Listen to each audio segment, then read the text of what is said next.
अस्सलाम वालेकुम। जी बेटा हम पेपर सॉल्व कर रहे हैं मई जून 21 वेरिएंट 42, मई जून 21 वेरिएंट 42। सो क्वेश्चन नंबर 1,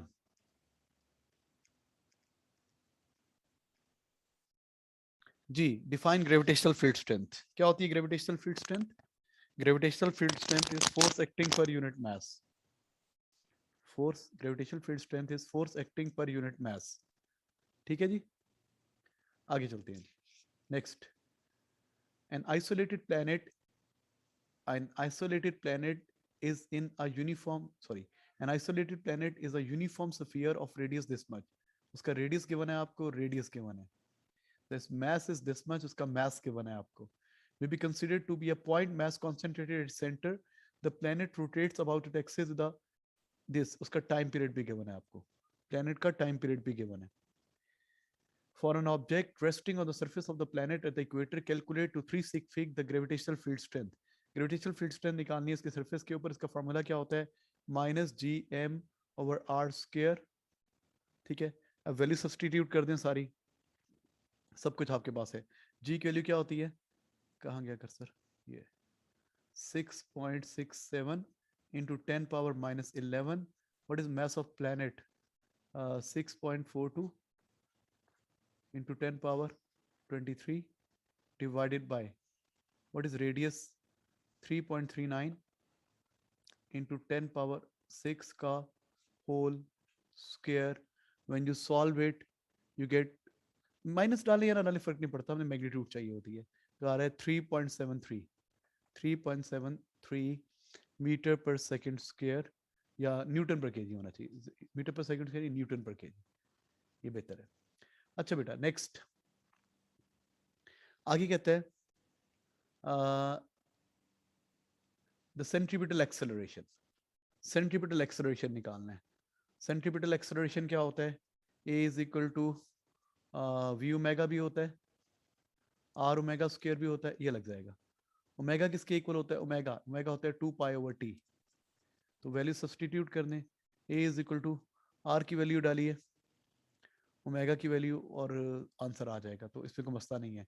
यहाँ से टाइम पीरियड पता है ना आपको? टाइम पीरियड गिवन था ऊपर. What is the value of time period? 224.6 hours है ना. तो ओमेगा निकल आएगा यहाँ से.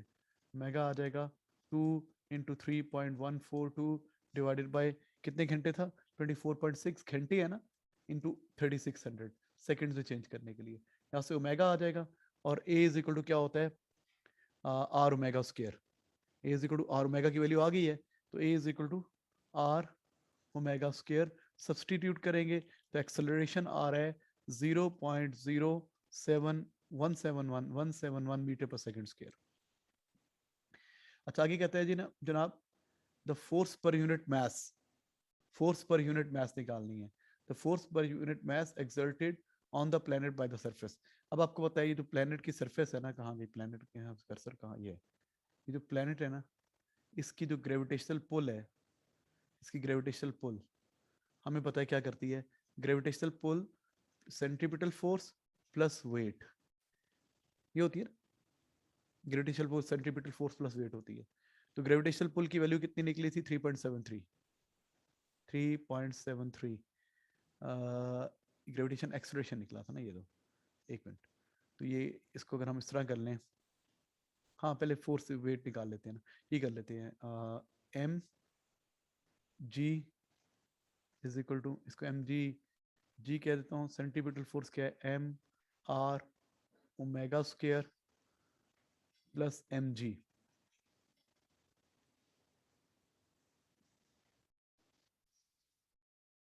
एम तो सारे कैंसिल हो गए ना, सारे मैथ्स काट दो, सारे मैथ्स काट दें. तो ग्रेविटेशनल फील्ड स्ट्रेंथ की वैल्यू कितनी थी? 3.73. और एक्सेलरेशन कितना आया था? 0.0171 प्लस जी.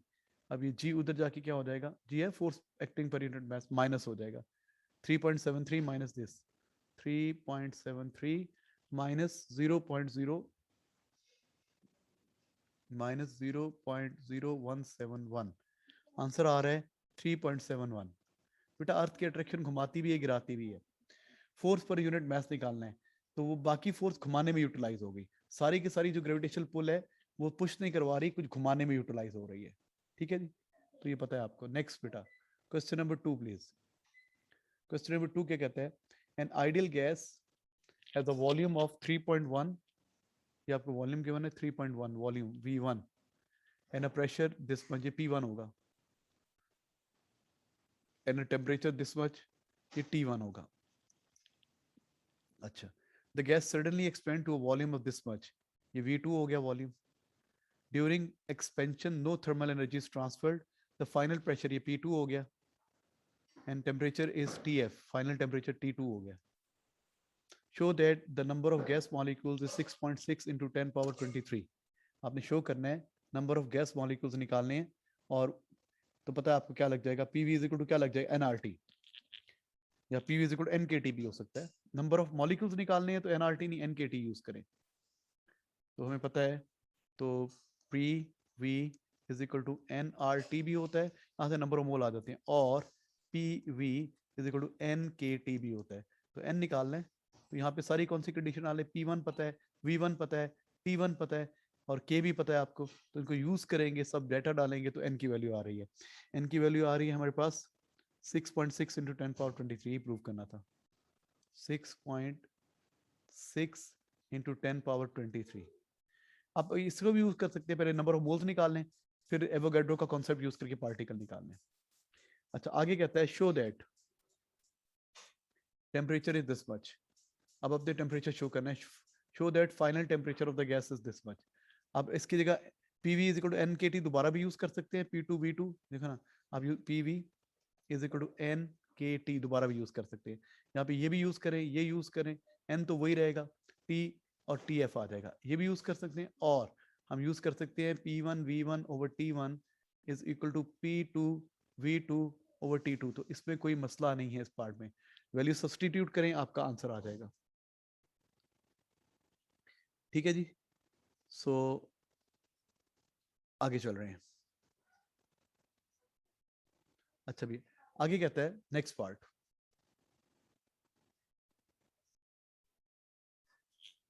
जी बेटा, सेकंड पार्ट सॉल्व कर रहे हैं इसका। कहता है the average translational kinetic energy of a molecule of N ideal gas is given by this with T thermodynamic temperature, K is Boltzmann constant, calculate the increase in internal energy। अब आपको पता है इंटरनल एनर्जी क्या होता है, the sum of kinetic energies plus sum of potential energies of molecules. क्योंकि ideal gas है, ये टर्म तो हो गई जीरो, आइडियल गैस है, तो चेंज इन इंटरनल इंटरनर्जी किसके इक्वल होगी, सम ऑफ काइनेटिक एनर्जीज, और चेंज इन इंटरनर्जी किसके इक्वल होगा, the change in total kinetic energy, change in sum of kinetic energies. और ये कैसे निकालेंगे, kinetic energy, total kinetic energy final minus total kinetic energy initial. ठीक है, total kinetic energy final minus total kinetic energy initial, line लगाते हैं, तो delta U is equal to, total कैसे आएगी, ये तो एक की होती है ना, इसको n टाइम मल्टीप्लाई करेंगे, टोटल काइनेटिक, यहाँ लिख देता हूँ, टोटल काइनेटिक एनर्जी क्या होती है, n multiply by mean kinetic energy, multiply by mean kinetic energy ये होती है, तो क्या हो जाएगी, n मल्टीप्लाई होगा n time kinetic energy E mean kinetic energy final minus n time kinetic energy initial. n common भी लिया जा सकता है, n कॉमन ले लें, तो क्या हो जाएगा 3/2 KT final minus 3/2 KT initial. अब चाहे तो 3/2 KT भी कॉमन ले लें, n पहले ही बाहर है, 3/2 K भी बाहर ले लें, तो temperature final minus temperature initial. अब वैल्यूज डाल दें, सारी सारी वैल्यूज। n की वैल्यू कितनी थी, 6.6 इंटू 10 पावर 23, 3/2 तो वही रहेगा, और ये क्या होता है 1.38, टेम्परेचर कितना था 190 माइनस 290। सो सॉल्व करते हैं, तो आपके पास चेंज इन इंटरनल एनर्जी आ रहा है -1400 जॉल्स, -1400 जॉल, तो इंक्रीज इंटरनल एनर्जी डिक्रीज हो रही है। आंसर माइनस आया ना, इसका मतलब ये हुआ कि हमारी इंटरनल एनर्जी जो है वो डिक्रीज हो रही है। आंसर आ रहा है -1400 जॉल्स। अच्छा आगे कहते हैं use first law of thermodynamics to explain why the external work done W on the gas during is equal to increase in internal energy. First law of thermodynamics होता क्या है? Delta U is equal to heat supplied to the system plus work done on the system।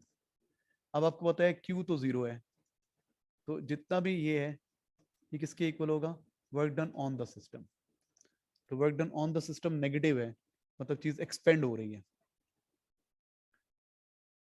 तो ये बताना है आपने कि show that, क्या शो करना है? Why the external work is done on the gas. तो एज ये इसके जीरो इक्वल है ना, the internal is changing so work should be done. ये कितना आ रहा था? -1400 ना, तो फिर ये भी कितना होना चाहिए? -1400। ये एक्सप्लेन करना है आपने। Next question, question number 3 please.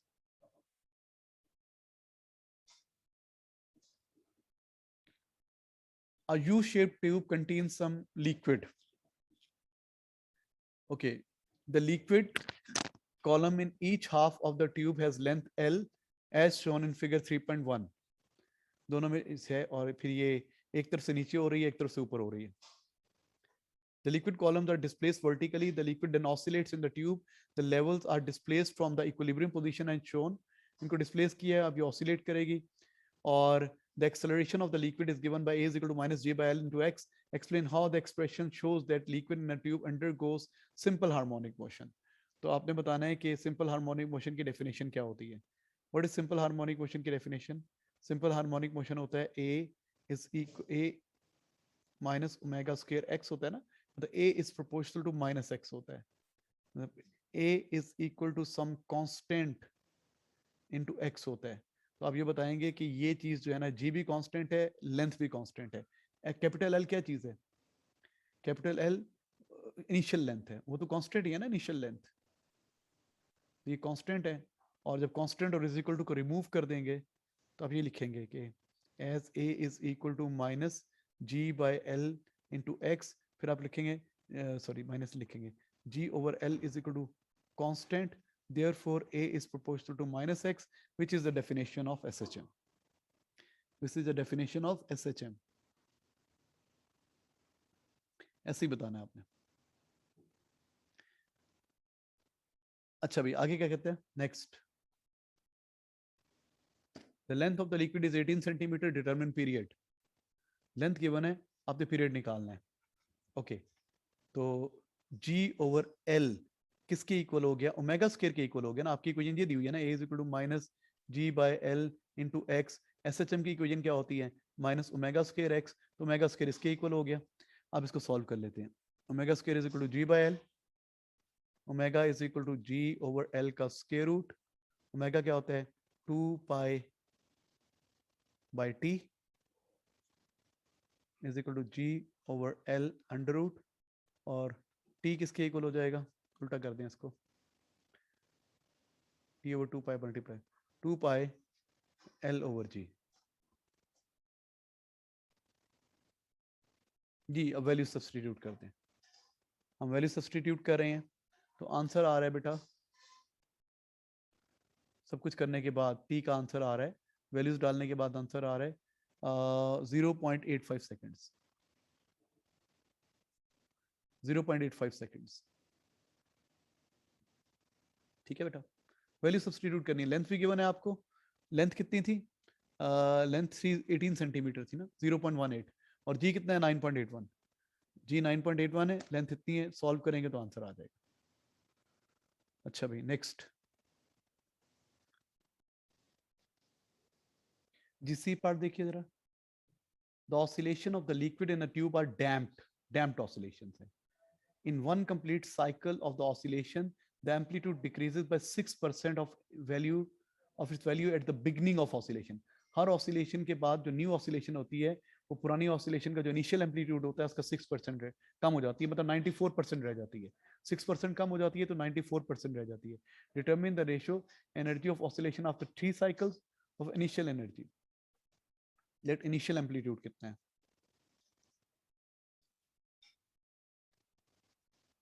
A amplitude after 1 cycle कितना रह जाएगा? 6% कम हो जाएगा, 6% कम हो जाएगा, 6% कम हो जाएगा, तो 100 में से 94% रह जाएगा, 0.94 हो जाएगा, 0.94 ए रह जाएगा एक साइकिल के बाद। अच्छा, अब इसका 94, अब पहले तो इसका 94% ये है ना, अब आफ्टर 2 साइकिल्स, 2 साइकिल वो इसका भी 94, मतलब एक और 94 मल्टीप्लाई हो जाएगा, 94 इंटू 0.94 इंटू ए रह जाएगा, और 3 साइकिल के बाद एक और 0.94, 0.94 इंटू 0.94 इंटू 0.94 ए रह जाएगा, 0.94 क्यूब हो गया ना, तो इसका एम्पलीट्यूड कितना रह जाएगा? आफ्टर 3 साइकिल इसका एम्पलीट्यूड हो जाएगा 0.94 क्यूब इंटू ए, ये रह जाएगा। अच्छा, एनर्जी का फॉर्मूला क्या होता है? What is the formula for energy? Energy का फॉर्मूला होता है half energy, energy half M omega square X naught square. अच्छा, तो यहाँ पे क्या हो जाएगा? हाफ एम ओमेगा स्क्वायर, क्या एम्पलीट्यूड रह गया उसका? 0.94 क्यूब इंटू ए, ये रह गया, whole square divided by half M omega square A square. ये सब कैंसिल हो गया, हाफ ओमेगा स्क्वायर। अच्छा बेटा, ये देखो ए स्क्वायर और ब्रैकेट खोलेंगे तो ए स्क्वायर से भी कैंसिल हो जाएगा। अब आपके पास क्या रह गया? 0.93 का स्क्वायर का 0.94 का क्यूब का स्क्वायर, इसको कैलकुलेटर में सॉल्व कर लें, 0.94 की पावर 6 हो जाएगी बेसिकली, 0.94 पावर 2 3 आर 6, 0.69 आंसर आ रहा है आपका। आंसर आ रहा है, कहाँ गया कर्सर? ये इधर है, 0.68986, तो 0.69 ये रेशो आ गई, 0.69 रेशो आ गई। मुझे मार्किंग स्कीम में चेक करने दो, यही आंसर है। अच्छा भाई, question number 4 please. Question number 4 क्या कहते हैं? a sinusoidal carrier wave has a constant amplitude, amplitude constant है, and a frequency of 1.2 megahertz. The carrier wave is modulated, carrier wave है, by signal जिसका 1 volt displacement causes the change in 25 kilohertz. ये voltage deviation दिया हुआ है आपको, frequency deviation sorry दिया हुआ है, 1 वोल्ट सेंड करने के लिए इतना फ्रीक्वेंसी चेंज करना पड़ेगा आपको। The signal wave has frequency this much, और उसका एम्पलीट्यूड इतना है। जो सिग्नल वेव है ना, सिग्नल वेव ड्रॉ कर रहा हूँ, सिग्नल वेव ड्रॉ कर रहा हूँ, इसका जो एम्पलीट्यूड है ये 2 है और फ्रीक्वेंसी 8 है, तो ये टाइम पीरियड कितना होगा? 1/8000, 1/8 किलो हर्ट्ज हो जाएगा, ये टाइम पीरियड इतना होगा फ्रीक्वेंसी का। ये क्या है? सिग्नल। क्या कह रहा है वो आपसे? State the name of type of modulation of the carrier wave, FM, frequency modulation है ये। अच्छा, आगे कहता है for this modulated wave determine the variation if in amplitude, amplitude में कोई फर्क पड़ेगा? नो, फ्रीक्वेंसी मॉड्यूलेशन में एम्पलीट्यूड में कोई फर्क नहीं पड़ेगा, no change in amplitude, no change in amplitude, amplitude में कोई चेंज नहीं आएगा, क्योंकि ये एफएम है। फ्रीक्वेंसी मॉड्यूलेशन में हम क्या करते हैं? We change frequency, we don't change amplitude. अच्छा भाई, जीरो चेंज आएगा? कोई चेंज नहीं आएगा। फ्रीक्वेंसी में चेंज आएगा? यस आएगा। फ्रीक्वेंसी में कितना चेंज आएगा? 1 वोल्ट सेंड करने के लिए कितना चेंज आ रहा है? 1 वोल्ट सेंड करने के लिए आपको कितना चेंज करना पड़ेगा? ये लिखा हुआ था ऊपर, 25,000, 25 kilo hertz for 1 volt frequency deviation दिया हुआ है। अच्छा, अब हमने जब ये पॉजिटिव ये सेंड करना है, ये है ना आपका, ये +2 ये -2, ये +2 है, नीचे वाला -2 है, ये +2 सेंड करना है,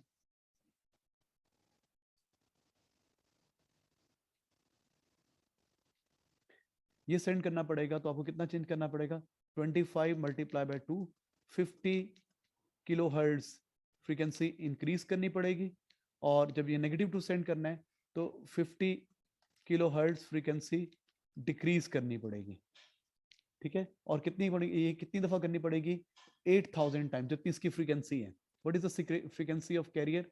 8000 हर्ट्ज, 8000 टाइम्स पर सेकेंड। तो हमें फ्रीक्वेंसी क्या करनी पड़ेगी? 50 किलो हर्ट्ज इंक्रीज करनी पड़ेगी, और फिर 50 किलो हर्ट्ज डिक्रीज करनी पड़ेगी, कितनी? 8000 टाइम्स इन 1 सेकेंड।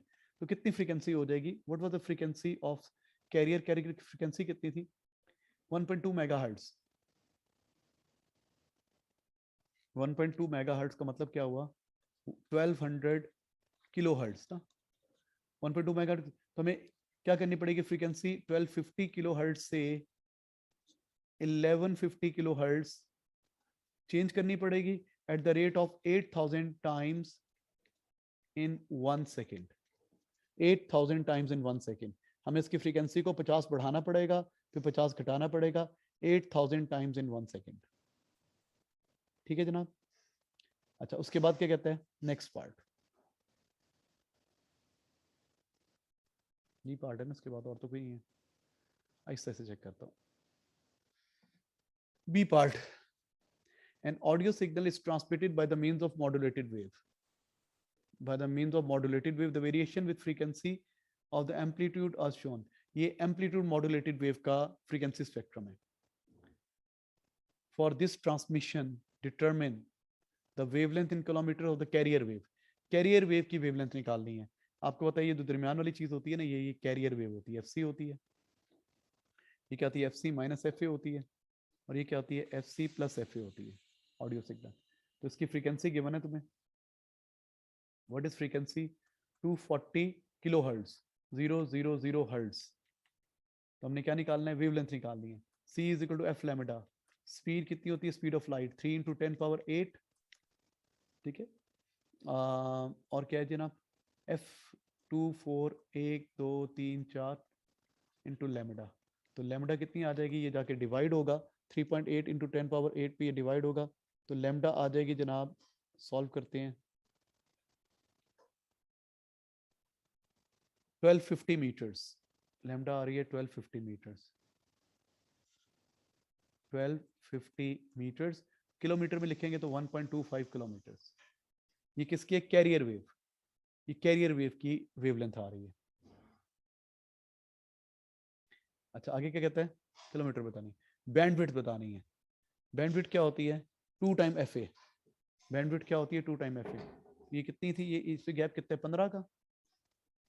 और ये भी 15 का. तो यहाँ से लेके यहाँ तक क्या होती है? बैंडविड्थ होती है. तो बैंडविड्थ कितनी हो जाएगी? 30 kilo hertz. Bandwidth is 30 kilo hertz.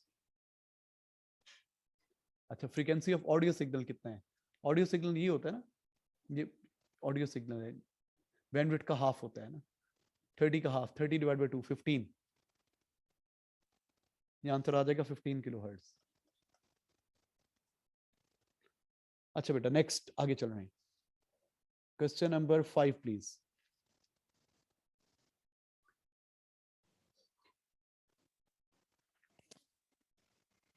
जी बेटा, question number 5. An isolated metal sphere of radius r is charged so that electric potential at the center of sphere is V naught. Electric potential at the center of sphere is V naught. On figure 5.1, sketch the variation with distance x of the center of the sphere to the electric potential. Your graph should start from 0 to r. Electric potential का graph बनाना है बेटा. You know electric potential क्या होता है? V is equal to K Q over R.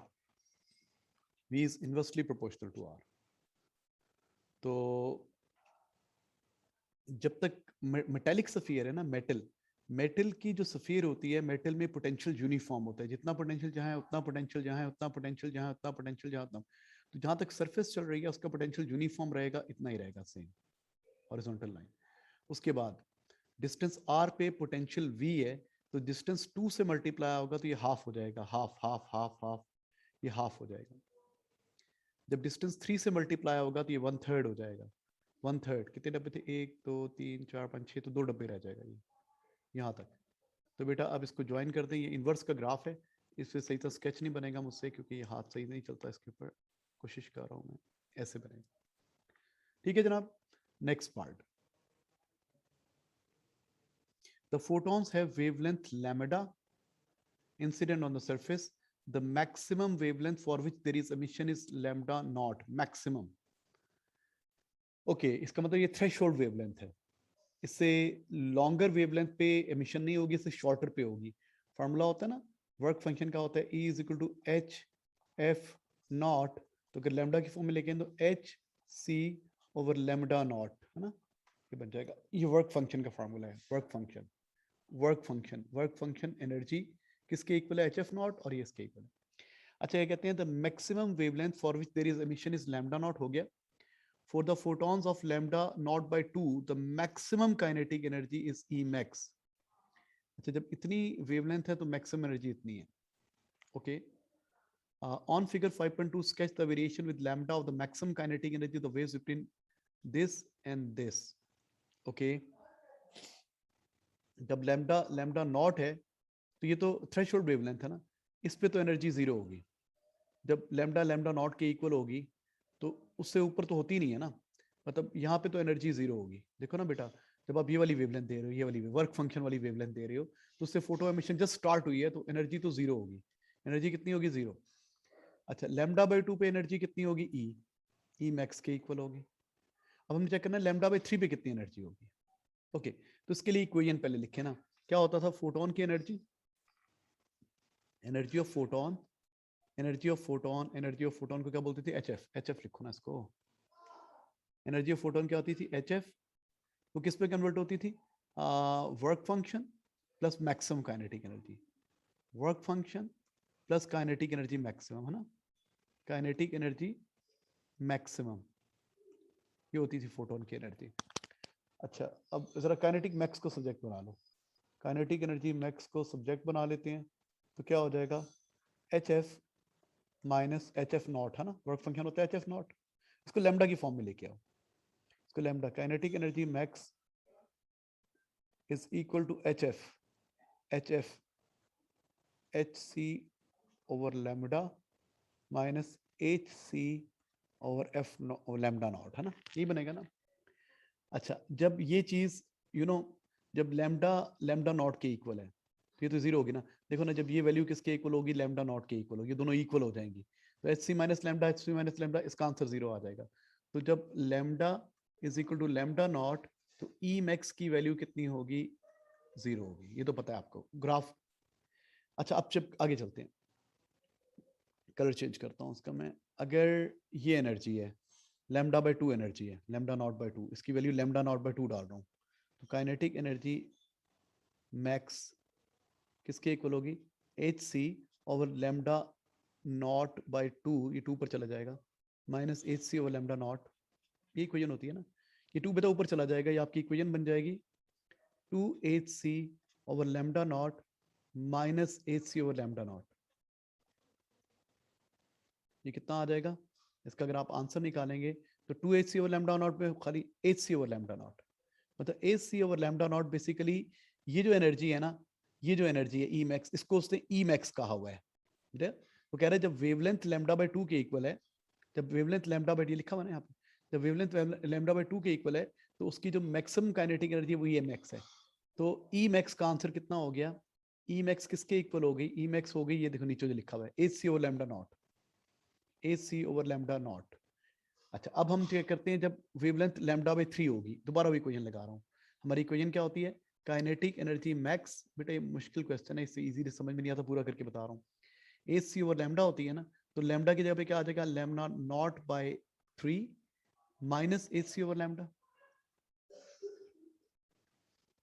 Okay अब ये 3 ऊपर चला जाएगा, ये जो 3 है ना, ये 3 ऊपर चला जाएगा, यहाँ आ जाएगा, ये क्या बन जाएगा, काइनेटिक एनर्जी मैक्स कितनी हो जाएगी, 3HC over lambda naught minus HC over lambda naught, तो ये रह जाएगी 2HC ओवर लैम्डा नॉट।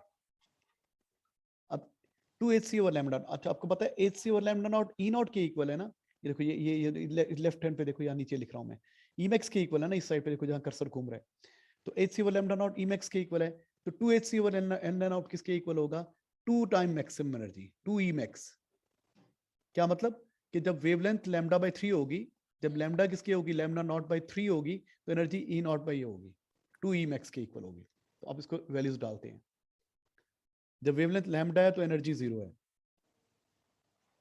जब वेवलेंथ लैम्डा बाय 2 है तो एनर्जी ई मैक्स है, जब वेवलेंथ लैम्डा बाय 3 है तो एनर्जी 2 ई मैक्स है, 2 टाइम्स ई मैक्स, ये यहाँ यहाँ यहाँ यहाँ है। तो इनको ज्वाइन करते हैं तो ग्राफ कुछ इस तरह का बनेगा, डिक्रीजिंग ग्रेडियंट वाले। आई नो ये मुश्किल है, सोचेंगे तो समझ में आएगा, इतना आसान नहीं है, मैं दोबारा बताता हूँ, जरा आसान का वक्फा ले रहे हैं। जी बेटा आपको पता है कि लैम्डा नॉट थ्रेशोल्ड वेवलेंथ है, वो कहता था लैम्डा नॉट पे जो है ना वो निकलना शुरू होते हैं, लॉन्गेस्ट वेवलेंथ लैम्डा नॉट है जिस पे निकलते हैं, इसका मतलब ये थ्रेशोल्ड वेवलेंथ है, इस पे तो वो निकलना शुरू हो जाते हैं। तो इधर तो एनर्जी जीरो होगी, ये तो मसला ही नहीं था, ई मैक्स की वैल्यू होगी नहीं, ई मैक्स जीरो होगी। अच्छा फिर कहते हैं जब लैम्डा नॉट बाय टू है, जब वेवलेंथ हाफ होगी, फ्रीक्वेंसी डबल होगी, तो उसकी वैल्यू होगी टू ई, खाली ई मैक्स होगी।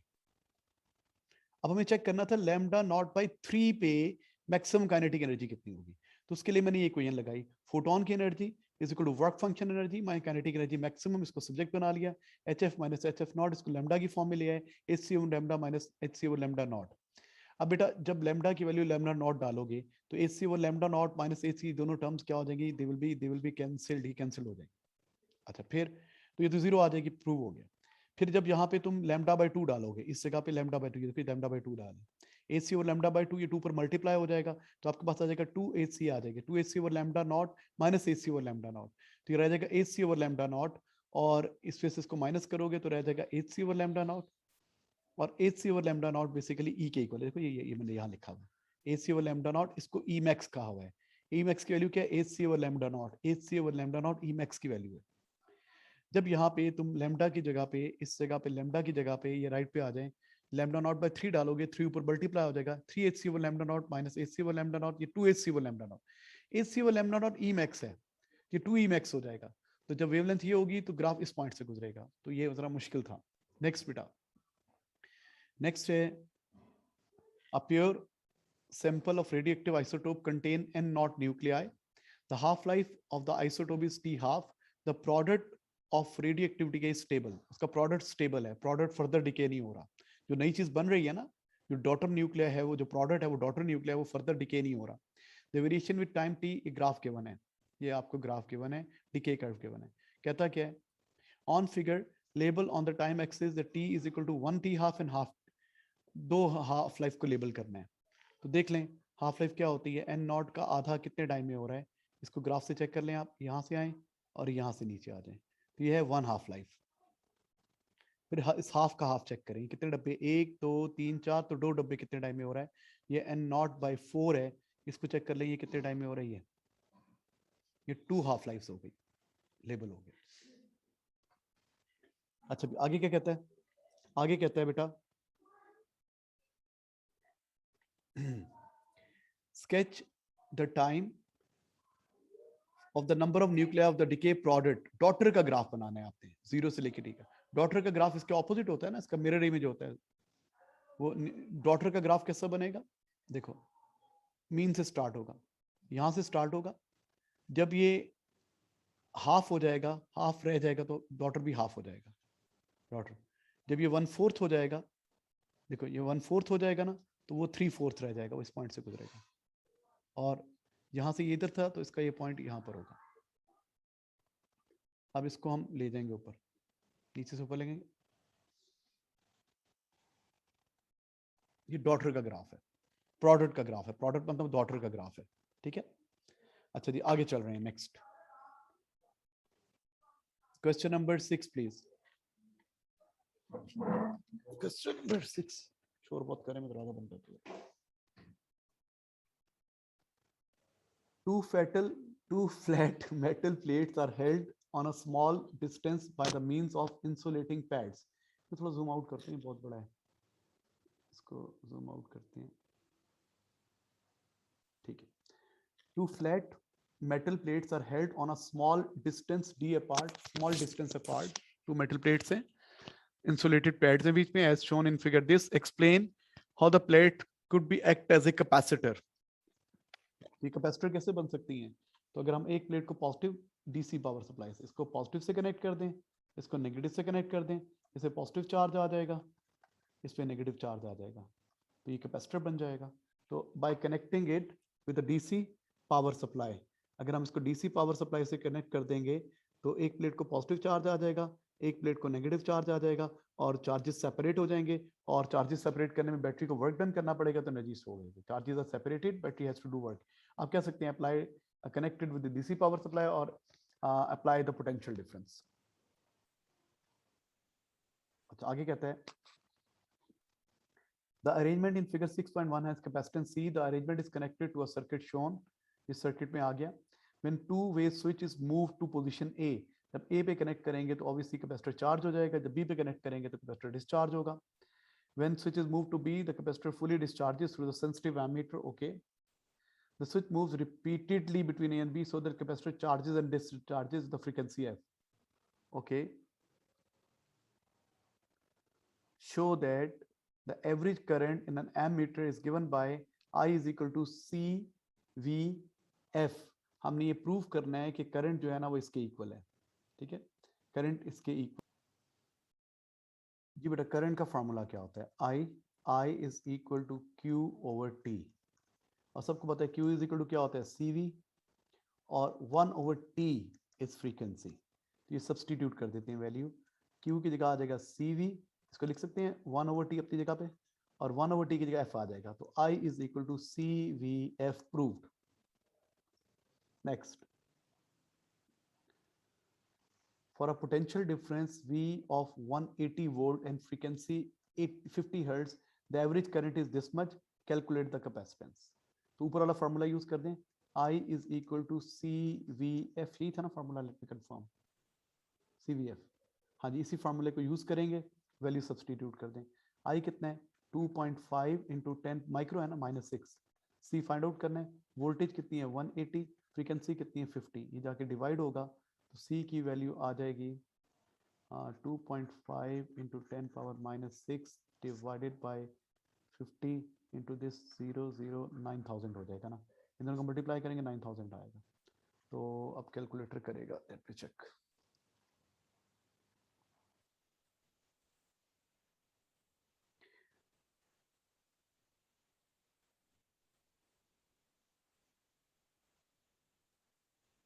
जी आंसर आ रहा है 280 इंटू 10 पर -9 तो -12, सॉरी, तो ये बन गया, तो आंसर हो गया 280 इंटू 10 पावर -12 आ रहा है ना, तो पीको बन गया, ये 280 पिको फेरेड बन गया।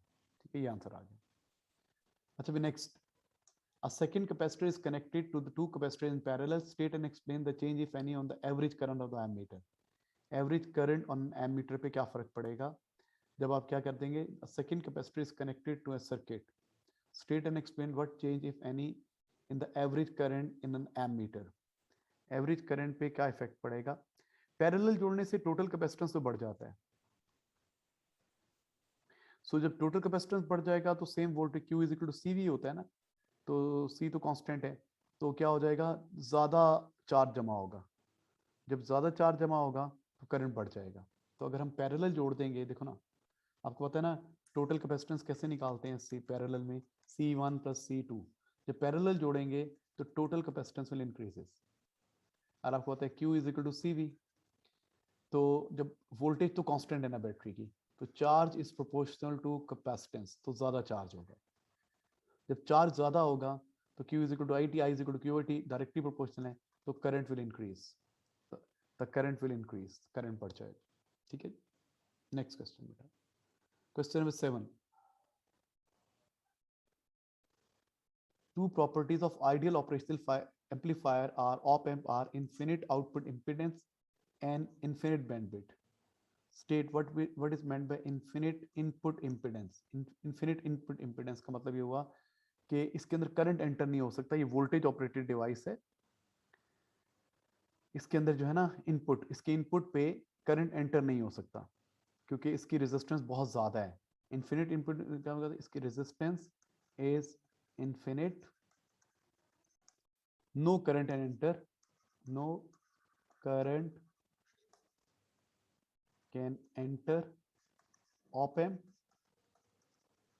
it is voltage operated device, it is voltage operated device, ये voltage current operated device नहीं है, it is voltage operated device।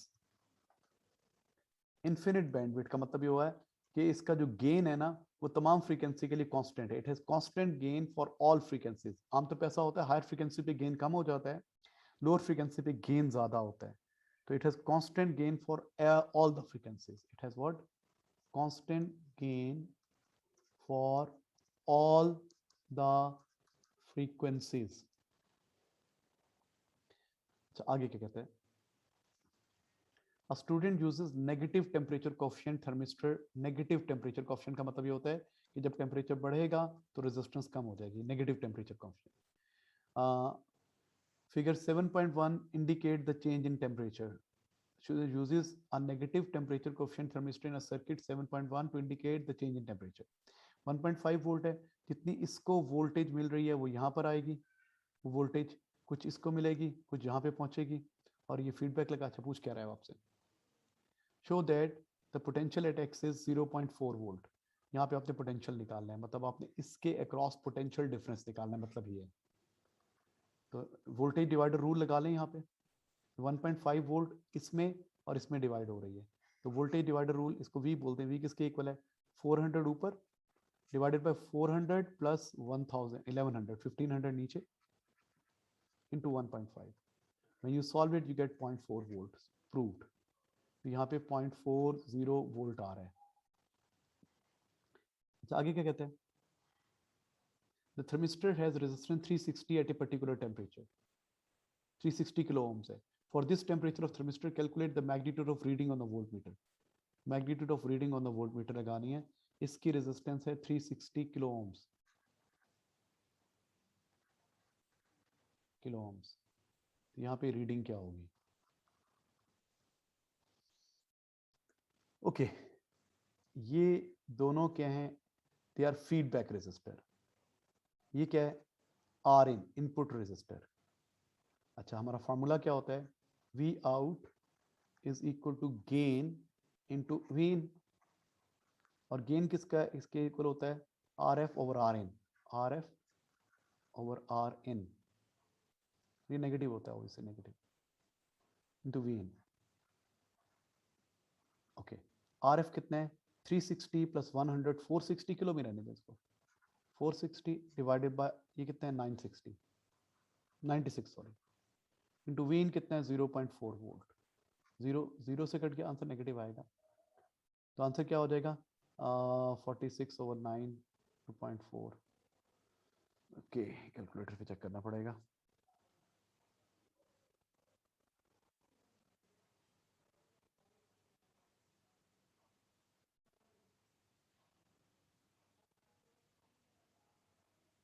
ये आंसर आ रहा है सब कुछ करने के बाद 1.9 वोल्ट. 1.9 negative 1.9 volt. तो आंसर आ रहा है नेगेटिव 1.9 वोल्ट. लिखो या ना लिखो फर्क नहीं पड़ता. तो आउटपुट इसकी इतनी आ रही है पर्टिकुलर टेम्परेचर पे. ठीक है जी, आगे चल रहे हैं. Next, the temperature of the thermistor increases. State and explain the change in reading. The thermistor, the temperature of thermistor, temperature बढ़ रहा है. ओके बेटा, जब टेम्परेचर बढ़ेगा तो क्या होगा? मैं ब्लू पेन से लिखता हूँ. हाँ जी, जब टेम्परेचर बढ़ेगा तो इसकी रेजिस्टेंस कम हो जाएगी, तो फीडबैक रेजिस्टेंस कम हो जाएगी, तो गेन कम हो जाएगा, तो आउटपुट क्या हो जाएगी? कम हो जाएगी. Output will decrease. V out will decrease. ये बताएंगे आप कि जब टेम्परेचर बढ़ेगा तो उसकी रेजिस्टेंस कम हो जाएगी, तो गेन कम हो जाएगा, तो आउटपुट कम हो जाएगी. ठीक है जी. अच्छा, उसके बाद क्या कहते हैं? Next part. Explain why the ammeter circuit will no longer indicate to temperature change when the magnitude of gain is greater than 12.5. जब गेन 12.5 से ज़्यादा हो जाएगा तो मेरे ख्याल से एम्पलीफायर सैचुरेटेड हो जाएगा. ठीक है, तो गेन जब 12.5 से ज़्यादा हो जाएगा तो आउटपुट वोल्टेज क्या होती है? आउटपुट वोल्टेज होती है gain into input. Gain into input. Gain जब 12.5 और इनपुट कितनी थी? 0.04 थी ना, तो ये कितना हो जाएगा? 12.5 इंटू 0.04, इसको मल्टीप्लाई करते हैं तो आ जाएगा 5 वोल्ट ही आ रहा है. 5 वोल्ट. और आपका आउटपुट 5 वोल्ट है, और आंसर क्या है? इसकी इनपुट कितनी दे रहे थे? 5 वोल्ट. आप जो सप्लाई वोल्टेज दे रहे हैं ना, जरा देखिए, we are providing what? Supply voltage 5 है, और आउटपुट भी 5 आने लग गई है. तो बस ये एम्पलीफायर सैचुरेट हो गया. इससे ज़्यादा पे तो काम ही नहीं करेगा. Amplifier will become saturated. ठीक है बेटा. Next, define magnetic flux density. Magnetic flux density क्या होता है, बी होता है ना, ये होता है क्या होता है, F over I L. Magnetic flux density क्या होता है, force acting, F over I L, L L L, force acting on a unit length of conductor carrying unit current held perpendicular to the field, या force per unit length carrying unit current held perpendicular to the magnetic field.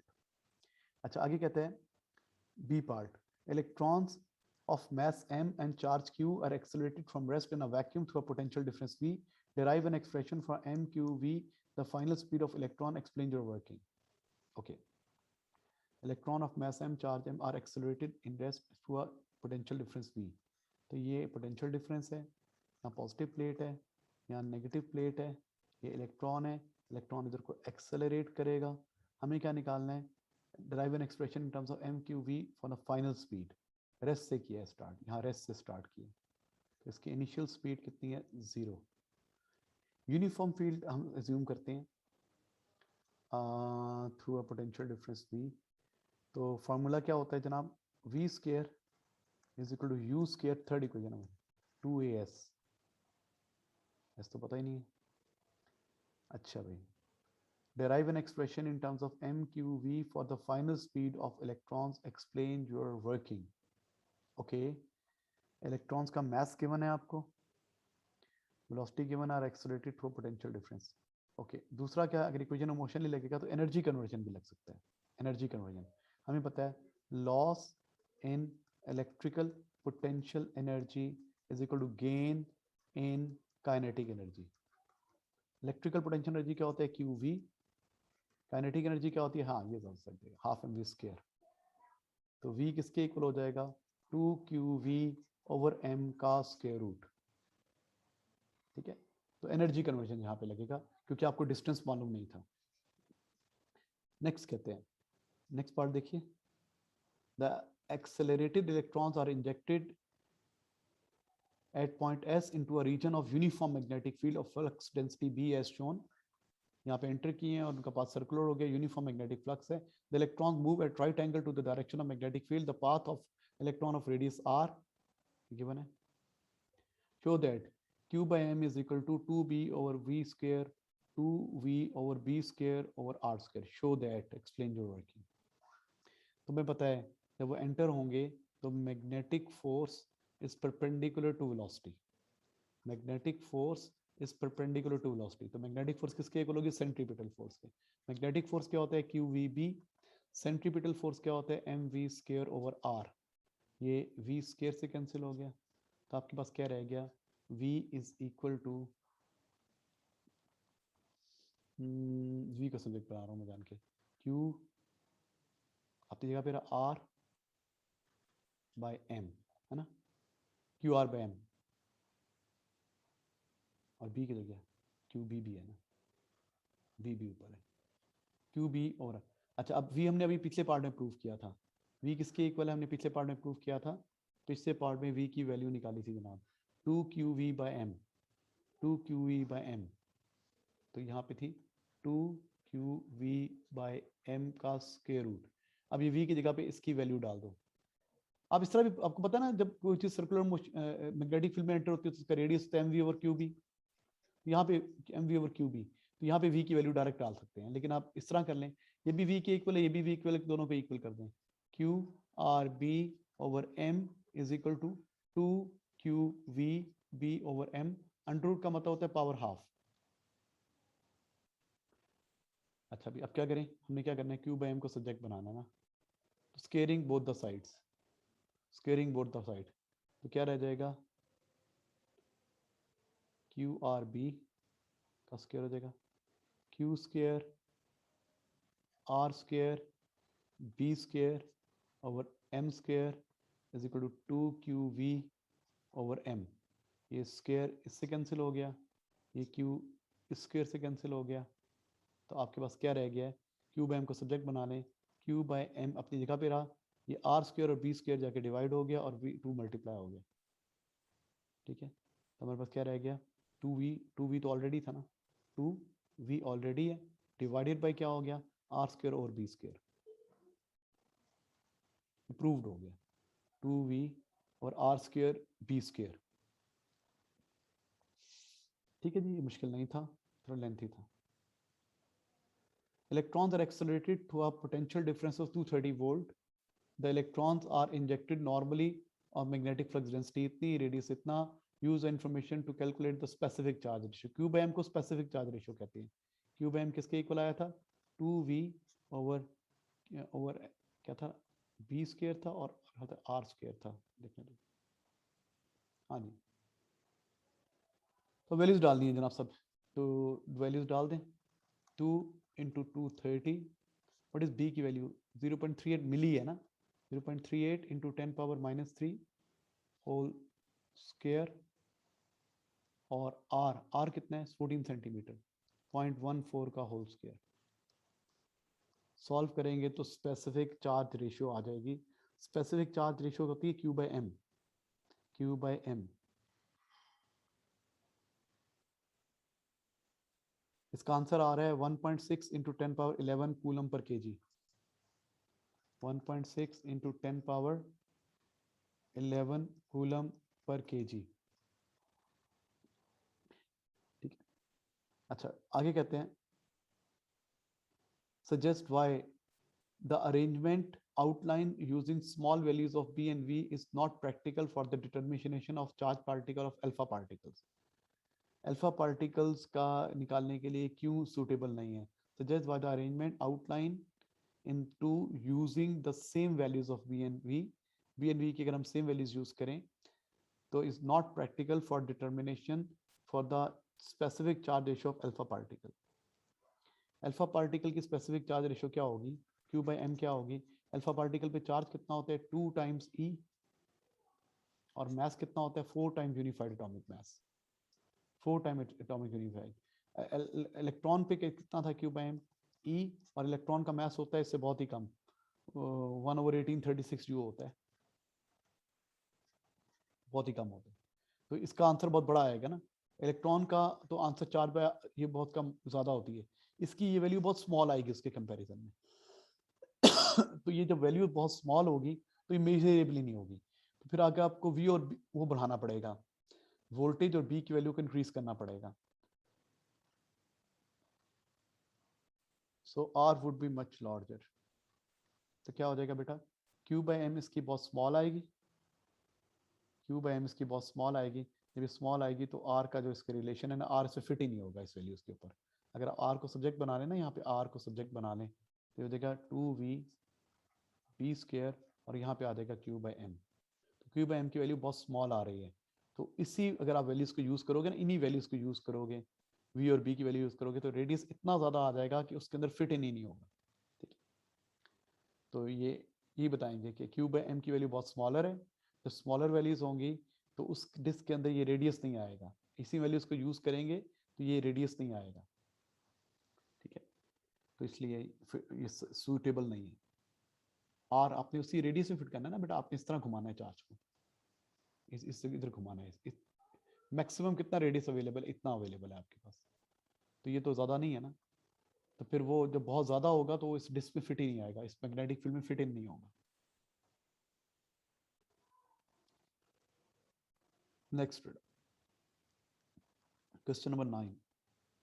State two situation in which a charge particle in a magnetic field doesn't experience the magnetic force. कब नहीं करता? Magnetic force का formula आपको सबको पता है, Q V B sin theta, है ना. तो अगर वो रुका होगा, उसकी स्पीड जीरो होगी तो वो फोर्स एक्सपीरियंस ही करेगा. और अगर ये साइन जीरो होगा मतलब वो फील्ड के अलॉन्ग मूव करेगा. मैग्नेटिक फील्ड यूं है और वो जा भी इधर को रहा है, फील्ड के अलॉन्ग मूव करेगा तो फोर्स जीरो लगेगी. तो if it is at rest और if it moves along the field तो फोर्स जीरो लगेगी. ठीक है जी.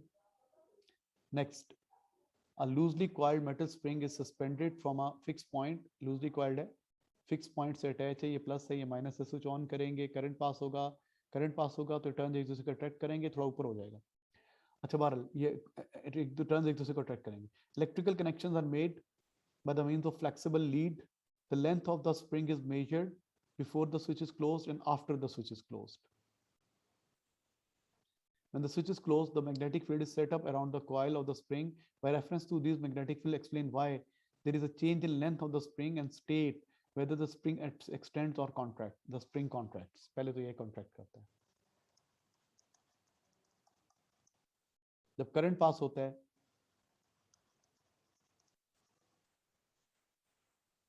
coil become magnet, coil becomes magnet, a magnetic field is established, coil becomes a magnet. Each turn behave like a, each turn, अब हर turn में current same direction में, current in each turn in the same direction, each coil, each turn is in the same direction, so they attract each other, they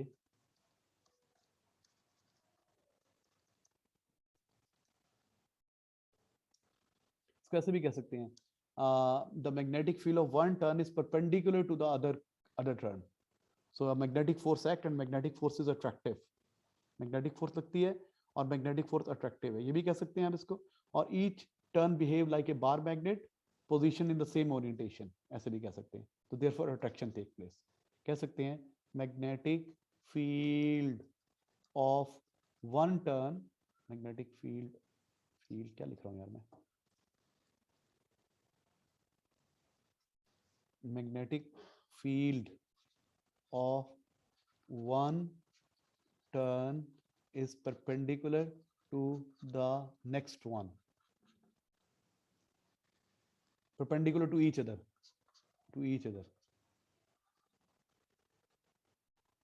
तो magnetic force acts, बेटा इससे ज्यादा लिखेंगे ताकि number मिलेंगे, और ऐसे भी कह सकते हैं कि एक टर्न जो होता है ना, आपको पता है ना, एक अगर हम यूं करके बनाएं, टर्न यूं दिखाएं आपको, चलिए एक और बना देता हूँ, करंट यूं जा रहा है, ये साइड बनती है नॉर्थ, ये साइड बनती है साउथ, अगली साइड पे भी तो ऐसे ही बनेगा ना, अगला टर्न में जान के दो बना रहा हूँ ताकि जरा आपको क्लियर लग रहा है, तो इसका ये बनेगा नॉर्थ, ये बनेगा साउथ, तो दोनों एक दूसरे को क्या करेंगे, अट्रैक्ट करेंगे, ये बोथ अट्रैक्ट ईच अदर, हर टर्न एक दूसरे टर्न को अट्रैक्ट कर रहा है। अच्छा, मार्किंग स्कीम वाले पॉइंट्स में पढ़ता हूँ इसमें क्या लिखा हुआ है, फिर कोई नहीं समझाया तो दोबारा बताओ। अच्छा भाई, क्या कहते हैं, magnetic field around each coil is circular, each coil is normal to the magnetic field of other, the current in a coil interacts the current in a coil interacts with the field of to exert force, the force is normal to the both coil, force parallel to the axis of coil, force between the coil is attractive तो the spring contracts। तो बेटा इसमें इस तरह हमने जो लिखे ना, इसको एक्सपेंड करके पॉइंट का मतलब यही बन रहा है कि जब करंट पास करेंगे तो मैग्नेटिक फील्ड आ जाएगा, एक का मैग्नेटिक फील्ड दूसरे के परपेंडिकुलर है, सबके में करंट सेम डायरेक्शन में है, तो इनके सबका मैग्नेटिक फील्ड सेम डायरेक्शन में है, एक दूसरे के परपेंडिकुलर है, फोर्स एक्सर्ट कर रहा है और फोर्स अट्रैक्टिव है, यही मेन पॉइंट्स हैं इसके, ठीक है। Next please. With the switch in closed, a small mass is free on the free end of the spring is now made to oscillate, okay, switch closed है, on है और उसको oscillate करा रहे हैं, use principle of electromagnetic induction to explain why the small fluctuation in current are why small fluctuations in current in the spring are found, okay, जब ये नीचे वाला चीज oscillate करेगी तो spring भी हिलेगा,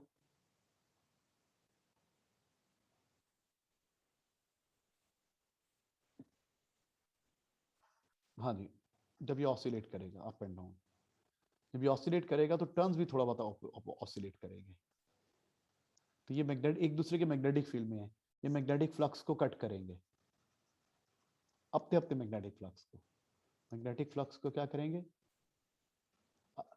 एक टर्न का मैग्नेटिक फील्ड, दूसरे टर्न का मैग्नेटिक फील्ड, तीसरे टर्न का मैग्नेटिक फील्ड, जब ये ऑसिलेट करेंगे ना बेटा, ये ज्यादा ऑसिलेट करेगा, ये जरा कम एम्पलीट्यूड पे ऑसिलेट करेगा, या और कम एम्पलीट्यूड पे ऑसिलेट करेगा, और कम एम्पलीट्यूड पे ऑसिलेट करेगा, और कम एम्पलीट्यूड पे ऑसिलेट करेगा, हर टर्न का एम्पलीट्यूड कांस्टेंट नहीं है, तो ये जो टर्न है ना, ये वाला टर्न, लास्ट वाला turn, turn number 1, turn number 2, turn number 3, turn number 4, turn number 4 3 के मैग्नेटिक फील्ड में है, ऑब्वियसली 3 उसके भी है, 3 वाला 2 के मैग्नेटिक फील्ड में, 2 वाला 1 के मैग्नेटिक फील्ड, 1 वाला 2 के मैग्नेटिक फील्ड में, तो बल जब ये ऑसिलेट करेंगे तो एक दूसरे के मैग्नेटिक फ्लक्स को कट करेंगे, इलेक्ट्रोमैग्नेटिक इंडक्शन या म्यूचुअल इंडक्शन, इसको सेल्फ इंडक्शन भी कहते हैं, सेल्फ इंडक्शन होगी, उससे ईएमएफ इंड्यूस होगा, और ईएमएफ इंड्यूस जो होगा, कभी बैटरी की डायरेक्शन में करंट पैदा होगा तो टोटल करंट बढ़ जाएगा।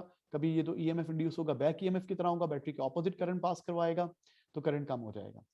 कभी ये तो एक बैटरी है ना, कौन सी वाली बैटरी, ये वाली, पॉजिटिव नेगेटिव। तो जब इसमें ईएमएफ इंड्यूस होगा ना तो कभी इस तरह इंड्यूस होगा कि ऊपर पॉजिटिव बनेगा नीचे नेगेटिव बनेगा, ये बैटरी के ऑपोजिट करंट को फ्लो कराना चाहेगा। और कभी ये नेगेटिव बनेगा ये पॉजिटिव बनेगा क्योंकि ऊपर नीचे हो रहा है ना, तो कभी बैटरी की डायरेक्शन में करंट पास कराना चाहेगा, तो कभी करंट बढ़ेगा कभी करंट कम होगा। तो अब ये बताएंगे जब ये ऑसिलेट करेगा तो हर टर्न भी हिलेगा, हर टर्न अपने मैग्नेटिक फील्ड को कट करेगा, या साथ वाले के मैग्नेटिक फील्ड को कट करेगा, ईएमएफ इंड्यूस होगा। और ये ऑल्टरनेटिंग ईएमएफ इंड्यूस होगा। कौन सा ईएमएफ इंड्यूस होगा? ऑल्टरनेटिंग ईएमएफ इंड्यूस होगा, कभी ऊपर जा रहा है कभी नीचे जा रहा है। तो जब ऑल्टरनेटिंग ईएमएफ इंड्यूस होगा, ऊपर पॉजिटिव होगा नीचे नेगेटिव होगा, कभी वो अप्लाइड डीसी की डायरेक्शन में करंट पास करवाएगा तो करंट बढ़ जाएगा, कभी ऑपोजिट पास कराएगा तो करंट कम हो जाएगा। तो मार्किंस वाले पॉइंट पढ़ के देखते हैं कि हमने सारी बातें की हैं कि नहीं की। जो जो चीज़ नहीं की होगी मैं एक्सप्लेन कर दूंगा बेटा। Let me read. The coil cuts the magnetic flux as the separation of coil changes. Cutting the flux induces EMF. Changing the EMF called changing current. बस ठीक है, ये तुमने सारे, हमने तो ज़्यादा बता दिया, बहुत ज़्यादा। ठीक है। नेक्स्ट क्वेश्चन बेटा, question number 10 please. Question number 10. By reference to the heating effect, explain what is meant by root mean square value of alternating current. तो alternating current क्या होता है? Root mean square. Root mean square क्या होता है? The value of uniform DC that gives the same heating effect as of alternating या non-uniform AC जो भी है. The value of uniform current that gives the same heating effect. The value of uniform current DC that gives the same heating effect. Same heating effect as of AC. ठीक है, ये definition तो याद है. The variation with time t of the I1 and I2, दो currents हैं, ये भी alternating current है, ऊपर वाला भी और नीचे वाला भी alternating current है. Okay. On figure 1.1 to determine the root mean square value of I1 and I2. ये तो स्केयर वेव है, जो स्केयर वेव होती है जो उसकी पीक वैल्यू होती है वही रूट मीन स्क्वायर वैल्यू होती है। इसकी I naught is equal to I R M S, इसका 2 एम्पेयर ही है। और जो स्केयर वेव है, जो दूसरी वाली वेव है, इसके ऊपर क्या लगेगा? I R M S is equal to I not over under 2, है ना। आई नॉट कितना है, ये आ रहा है ना, 2.2, 2.4, 2.6, 2.6 ओवर 1.41 अंडर 2 इतनी होता है, तो इसका आई आर एम एस आ जाएगा। ठीक है, तो दोनों का आई आर एम एस आ जाएगा। ये आ रहा है 1.8 और दूसरे का 2 ही है। Use figure 10.2 to determine the peak value of RMS value of I2। अच्छा, पहले पीक वैल्यू पूछी थी, तो पहले आपने आई किसकी बतानी है? I1 की पीक वैल्यू कितनी थी? 2.5। आरएमएस वैल्यू कितनी थी? ये, इसकी पीक वैल्यू कितनी थी? 2, और ये 2, ये दोनों 2 है। ठीक है, अच्छा आगे कहते हैं the variation with time t of the supply voltage is given by the expression where V is equal to dt is in second case constant in radian per second. The frequency of supply is 50 hertz. Determine the value of K. Okay. आपको पता है formula होता है V is equal to V naught sin omega t. तो basically omega is equal to K है, तो K is equal to 2 pi f। तो कितना हो गया? 2 into 3.14 into 50, 314 रेडियन पर सेकेंड। 314 रेडियन, 2 सिक फिगर तो 310 होगा, 2 सिक फिगर तो 310 कर देंगे इसको। The supply voltage is applied to the heater. The mean power is this much. Calculate the resistance of heater. Mean power given है आपको. Calculate the resistance of heater. The supply voltage is applied to the heater. The mean voltage is this. Supply voltage कितनी है जनाब?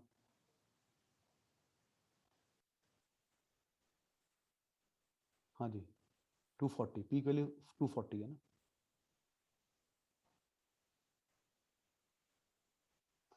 Okay, हमारा formula क्या होता है power का? पावर होता है वी आई या V square over R, V square over R. और मीन पावर है तो क्या होगी? वी आर एम एस का square over R, V R M S का स्क्वायर ओवर आर। तो पहले आर एम एस निकालना है, या इसके वी नॉट भी डाल देते हैं। V R M S is equal to क्या होती है, V not over under root two, ये वैल्यू डाल देते हैं। तो पावर किसके इक्वल हो जाएगी, यहाँ पे V not over under two का square, V not over under two का स्क्वायर होगा ना, स्क्वायर ओवर आर। वैल्यूज डाल दें, 3.2 किलो है ना, 3200, वी नॉट कितने हैं 240 का स्क्वायर, नीचे जाके ये अंडर टू टू कट के 2 आर हो जाएगा। तो आर के लिए सॉल्व कर लेंगे,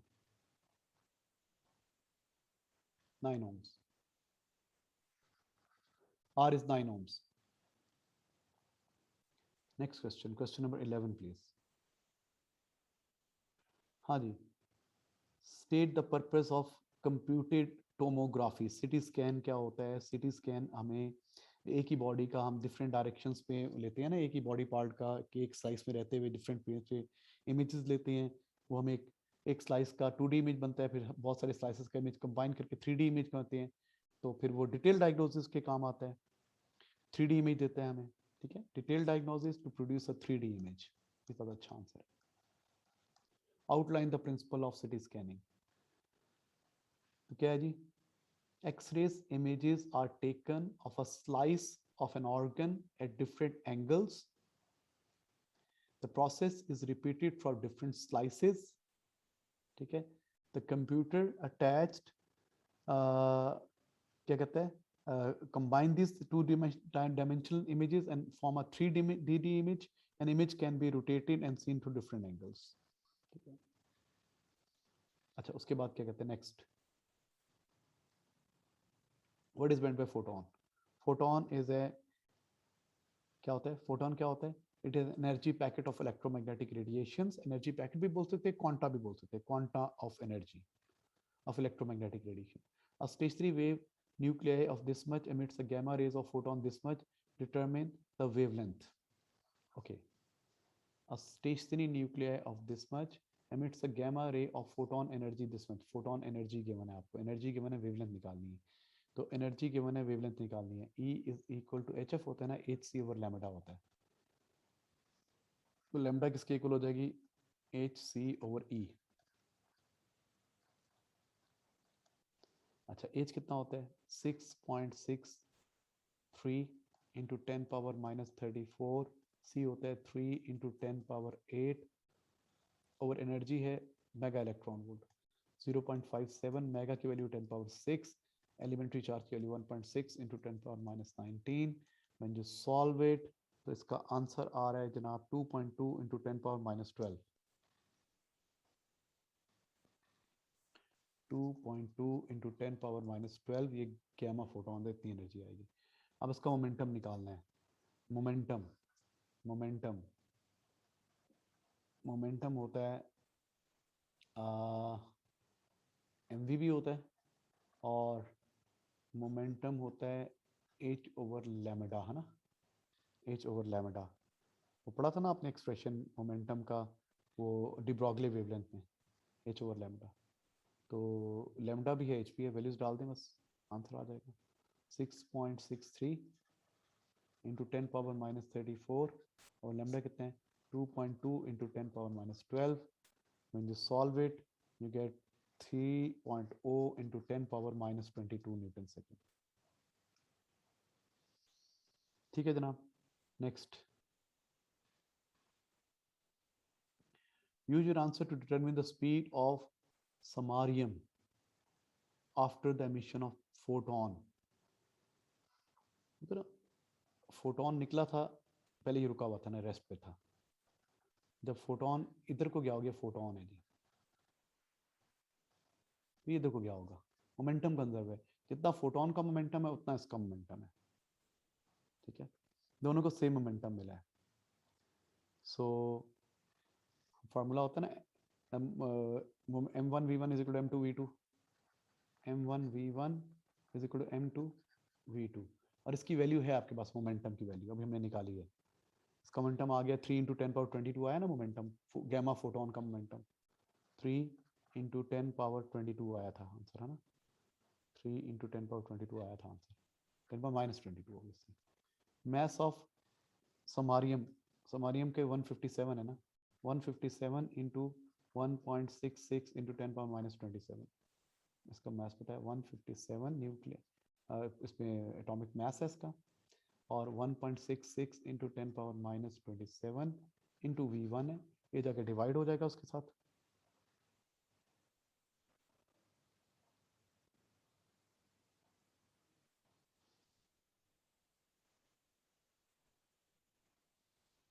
हाँ जी, तो इसका आ जाएगा जनाब, कितना आ जाएगा, स्पीड को सॉल्व किया तो आ रहा है 1.2 into 10 power 3 मीटर पर second. By reference to your answer, explain quantitatively why the speed of cerium may be assumed to be negligible as compared to the speed of photon. Speed of photon तो light की speed से जा रहा है ना, speed of photon light की speed से जा रहा है, और ये स्पीड जो है ना बहुत छोटी है, लाइट की स्पीड के वो होती है 3 into 10 power 8, ये 10 power 3 है, तो it is negligible as compared to speed of light.